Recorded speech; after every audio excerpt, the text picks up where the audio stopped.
Bro Charlie. Shalom semua, kedengaran suara saya ya? Jelas jelas kedengaran. Oke, selamat malam semua. Perkenalkan nama saya Charlie, saya dari PD Immanuel juga. Tunggu sebentar. Ya, saya Paroki Katedral, status saya berkeluarga, anak 3. Saya dibaptis tahun 98 dan pertama kali ikut SHDRK itu tanggal 29 Oktober tahun 98.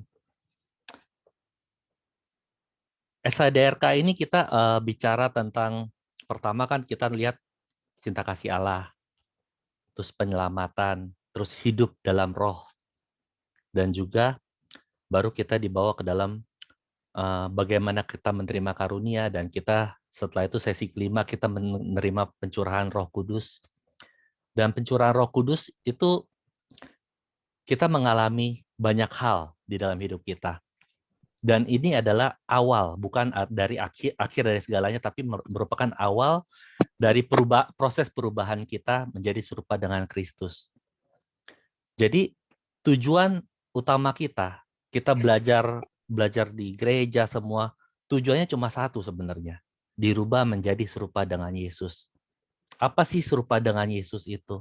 Bagaimana kita serupa? Nah, kok halo? Ya. Jadi bagaimana kita menjadi serupa dengan Kristus itu? Pertama, kita harus serupa sempurna seperti Allah. Sempurna, semakin intim dengan Allah. Dan bagaimana kita bisa seperti Allah itu sendiri adalah dengan Roh Kudus yang berkarya dalam diri kita. Roh Kudus itu yang membuat kita makin hari makin menjadi serupa dengan Yesus. Dan Yesus sajalah yang menyempurnakan kita. Saat ini kita merupakan awal kesempurnaan Kristiani, di mana kita sudah membiarkan Roh Kudus bekerja dalam diri kita. Ketika pencurahan roh kan kita mengalami lah apa yang Roh Kudus ingin lakukan dalam hidup kita. Nah, setelah kita mengalami pencurahan roh, kita mulai mengubah prioritas hidup kita. Pusat hidup kita adalah Yesus. Nah, tadi kan seperti yang Cipinpin ajarkan, jari-jari roda yang tadi, ada doa, ada firman, ada pelayanan, ada komunitas. Porosnya itu Yesus. Jadi apapun yang kita lakukan untuk Yesus. Bagaimana kita bisa melakukan untuk Yesus? Dengan membiarkan Roh Kudus bekerja dalam diri kita. Nah, ketika kita membiarkan Roh Kudus bekerja dalam diri kita membiarkan dia menunjukkan kekurangan kita, kelemahan kita, ketidaksempurnaan kita, supaya kita bisa dirubah. Kalau kita nggak tahu kekurangan kita, nggak tahu kelemahan kita, nggak tahu ketidaksempurnaan kita nggak bisa berubah. Dan Roh Kudus sendiri yang akan menunjukkan. Oh, misalnya contoh, saat kita mau berdoa, Tuhan biarkanlah aku menjadi sabar seperti Engkau. Dijamin 100% kita akan bertemu dengan orang-orang yang membuat kita tidak sabar, dan di situ kita melihat bagaimana Roh Kudus menunjukkan pada kita, ini loh kelemahan kamu. Kamu masih belum bisa menerima orang apa adanya. Kamu belum bisa menerima pasangan kamu apa adanya. Kamu belum bisa ini. Ditunjukin. Kenapa ditunjukin? Supaya kita bisa berlatih juga. Nggak otomatis langsung berubah 180 derajat, langsung berubah menjadi pribadi yang baru, tidak. Tapi bagaimana Allah menunjukkan satu persatu kelemahan kita, sehingga kita bisa berubah. Allah itu mencintai kita apa adanya, tapi dia tidak membiarkan kita apa adanya. Dia mau kita menjadi serupa dengan Yesus. Nah, semakin lama kita akan semakin serupa dengan dia. Kita akan semakin diperbaharui. Nah, aku di dalam hidup kita ini, itu ketika kita sudah menjadi serupa dengan Yesus, kita melihat Yesus dalam diri kita. Kita menunjukkan pada dunia bahwa Yesus itu hidup. Yesus itu sungguh mengasihi. Sehingga kita bisa mengubah orang-orang di sekitar kita. Bapak Ibu di sini, siapa yang mungkin rindu keluarganya mengenal Yesus, keluarganya benar-benar diubah menjadi serupa dengan Yesus? Siapa yang rindu? Tolong angkat tangan semua. Angkat tangan. Tuhan, aku rindu Tuhan supaya keluargaku bisa diubah. Kalau seandainya kalian rindu, pasti kita dulu yang menjadi serupa dengan Yesus. Kita dulu yang memberikan teladan. Kita yang melihat, memberikan menjadi terang di dalam keluarga kita.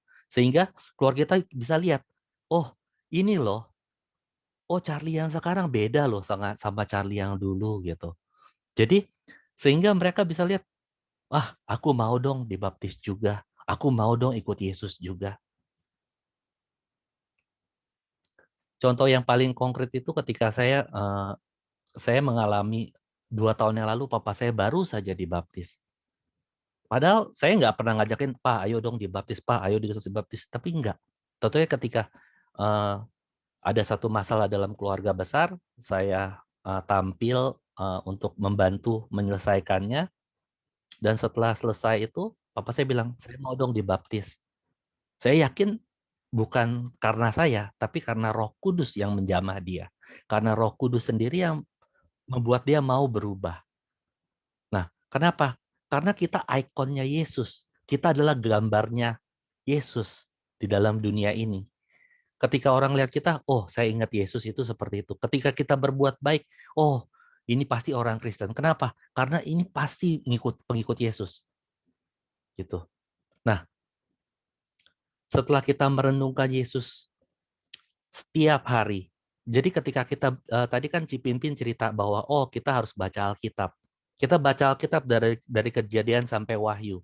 Nah, ketika kita baca Alkitab, kita harus mengkontemplasikan Yesus di dalam kitab Kejadian itu.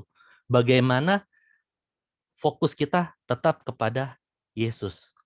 Makanya kalau kita perhatikan ya di dalam kalender liturgi kita, selalu ada apa?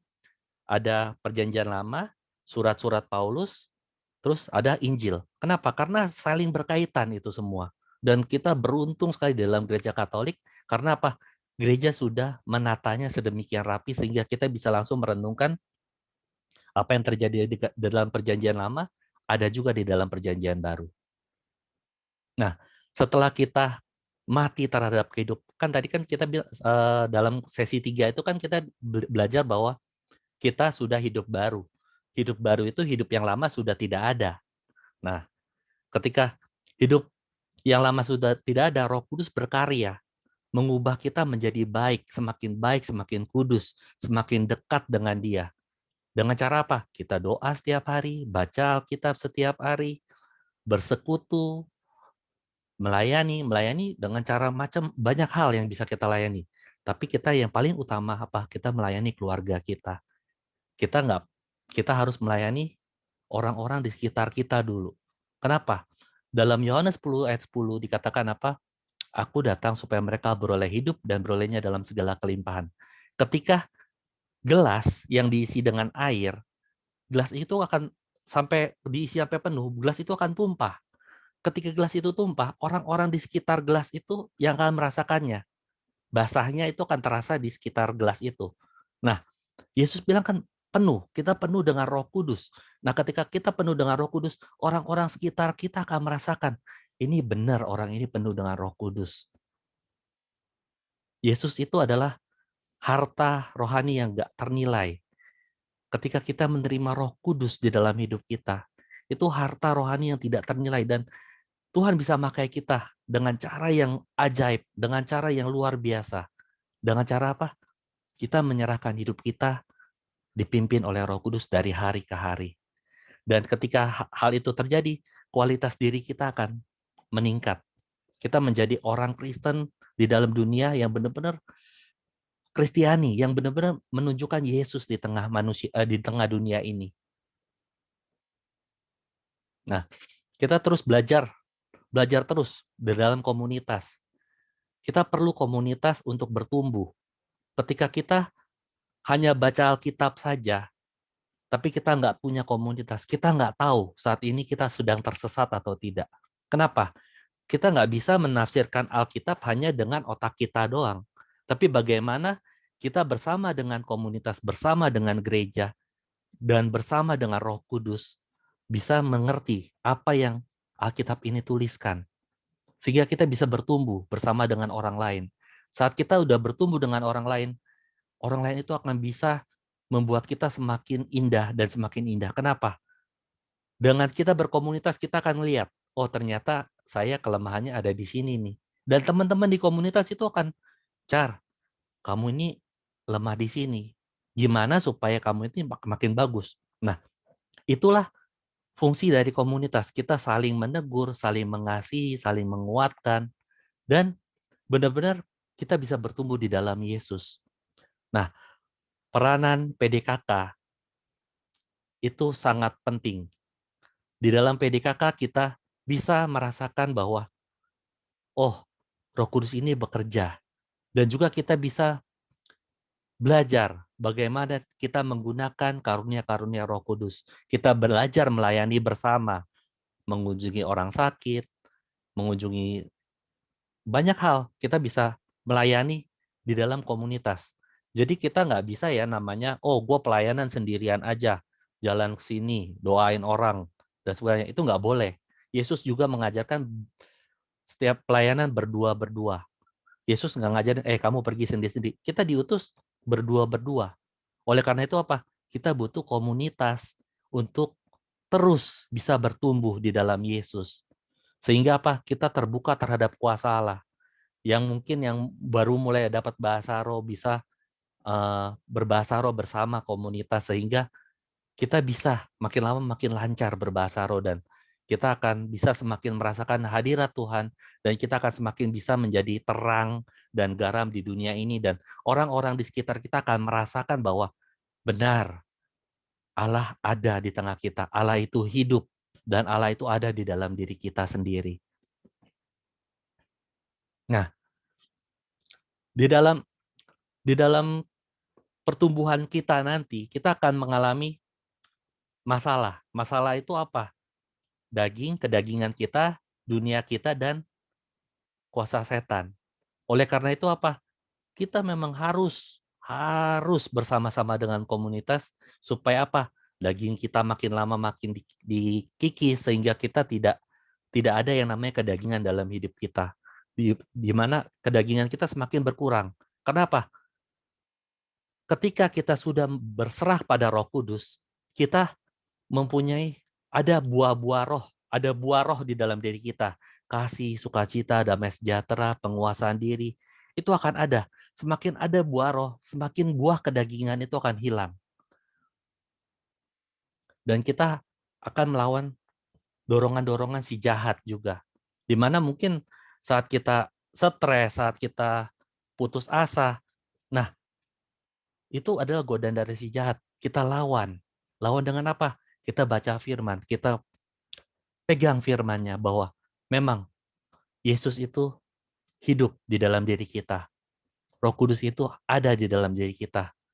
Nah, ingat untuk kita bisa melawan dunia, daging, dan kuasa setan, itu kita harus apa?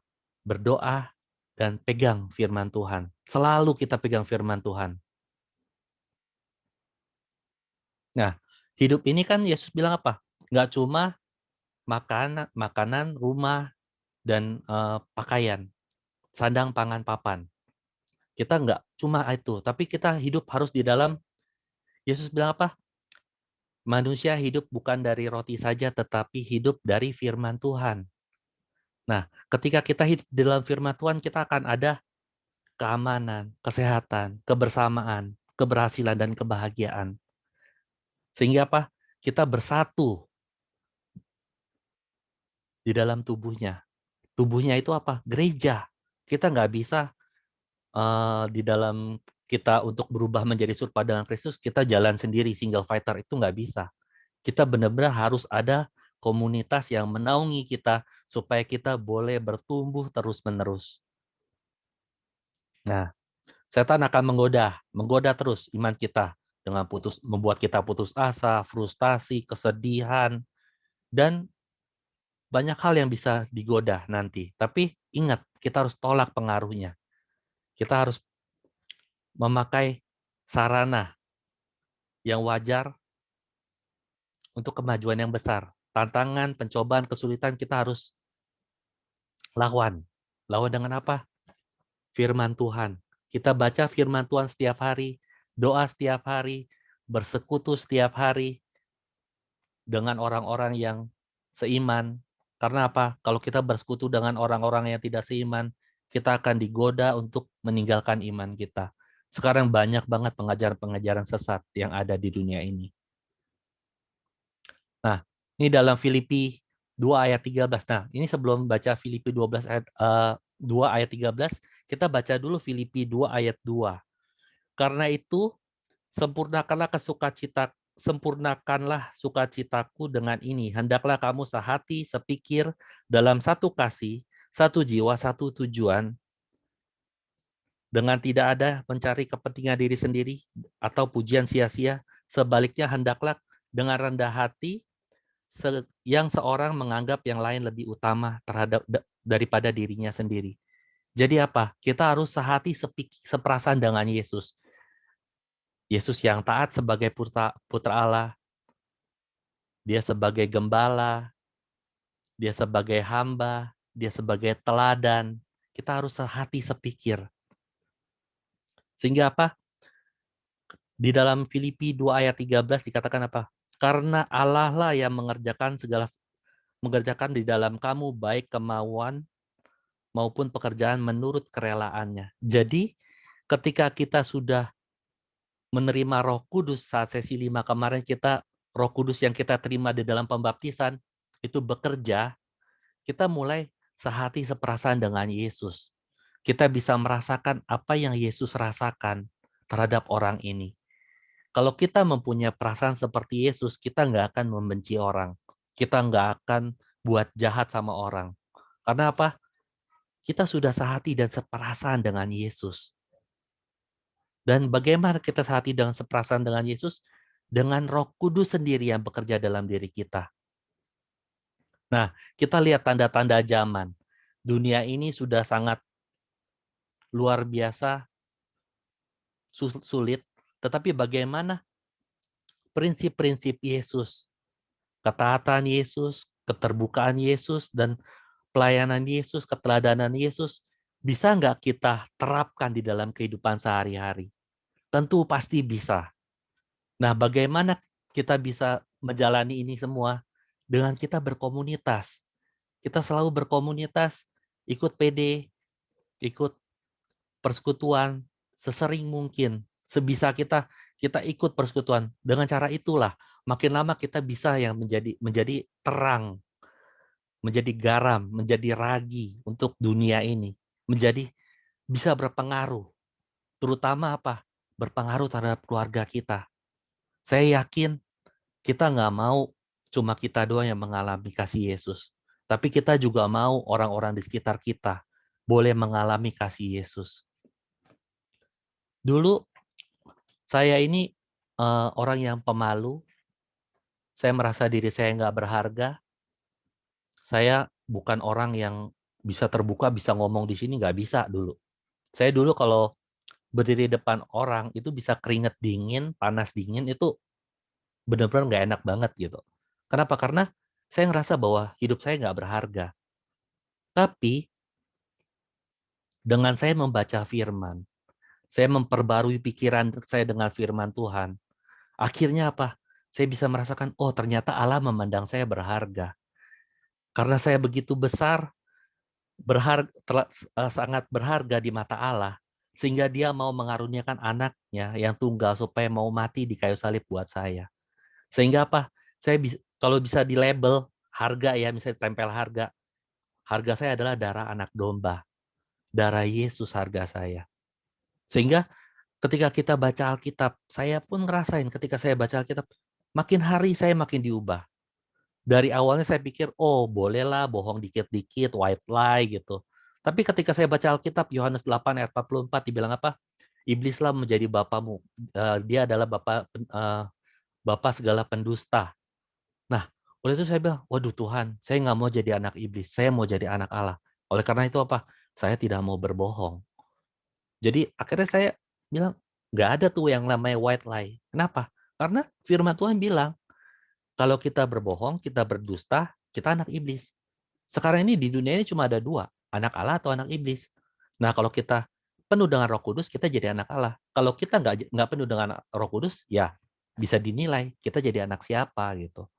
Kenapa? Karena kalau kita mengikuti perbuatan-perbuatan iblis, kita sudah menjadi ya anaknya iblis, bapak segala dusta itu gitu.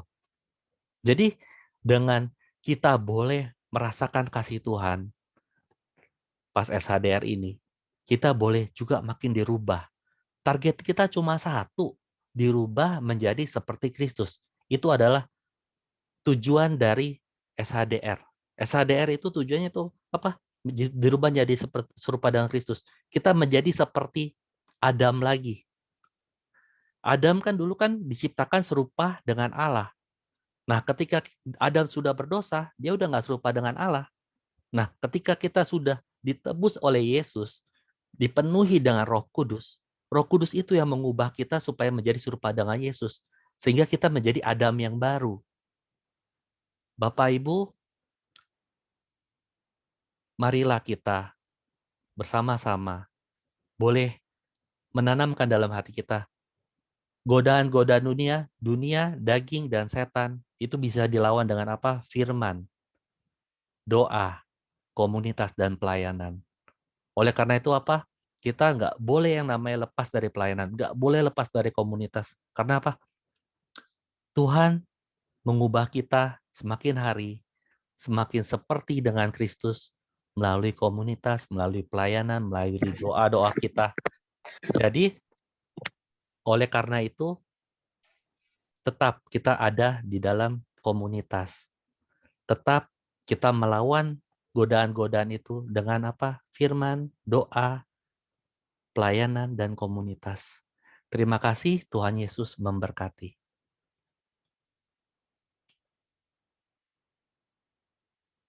Oke, thank you Bro Charlie untuk pengajarannya pada malam hari ini. Oke.